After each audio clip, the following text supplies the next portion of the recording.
ও আলী, আমার প্রথম কথা হচ্ছে, যেদিন থেকে আমি আপনার ঘরে এসেছি ওই দিন থেকে আজ পর্যন্ত আমি আপনাকে অনেক কষ্ট দিয়েছি। আপনি যদি আমাকে ক্ষমা না করেন তাহলে আমার কারণে আব্বাজান অনেক লজ্জিত হবেন।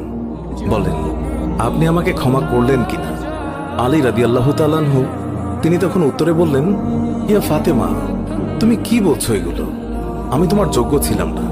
তোমার আব্বাজান দয়া করে মেহেরবানি করে তোমার হাত আমাকে দিয়েছেন। বিয়ের দিন থেকে আজ পর্যন্ত আমি আলী তোমাকে ঠিকমতো দুবেলা খাবার খাওয়াতে পারিনি।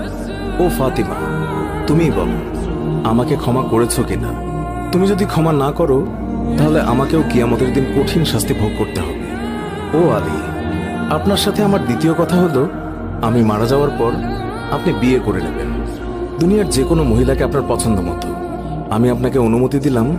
আর আমার বাচ্চা দুইটিকে সপ্তাহে একদিন আপনার কোলে নিয়ে ঘুমাবেন আপনার সাথে।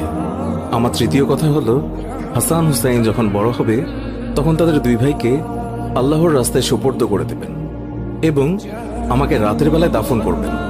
হযরত আলী রাদিয়াল্লাহু তাআলা আনহু বললেন, তুমি নবীর মেয়ে, আমি সবখানে খবর দিয়ে তোমায় দাফন করব, এতে সমস্যা কি?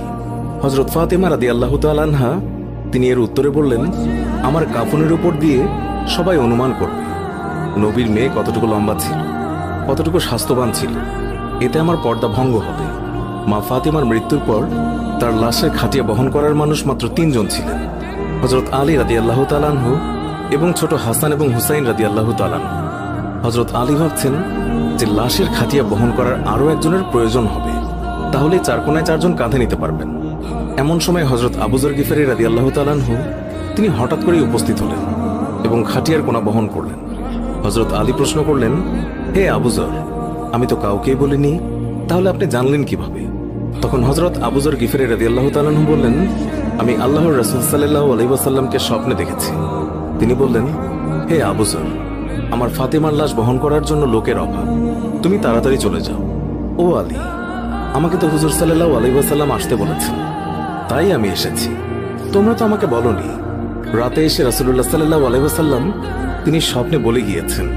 হযরত ফাতেমা রাদিয়াল্লাহু তাআলা আনহুকে যখন কবরে নামাচ্ছেন তখন হযরত আবু যর গিফারী রাদিয়াল্লাহু তাআলা আনহু কবরের কাছে গিয়ে কবরকে উদ্দেশ্য করে বললেন, হে কবর, তুই কি জানিস আজকে তোর মধ্যে কাকে রাখছি? উনি হচ্ছেন জান্নাতের সকল মহিলাদের সর্দার। হযরত ফাতেমা রাদিয়াল্লাহু তাআলা আনহার কবর থেকে কোনো আওয়াজ আসলো।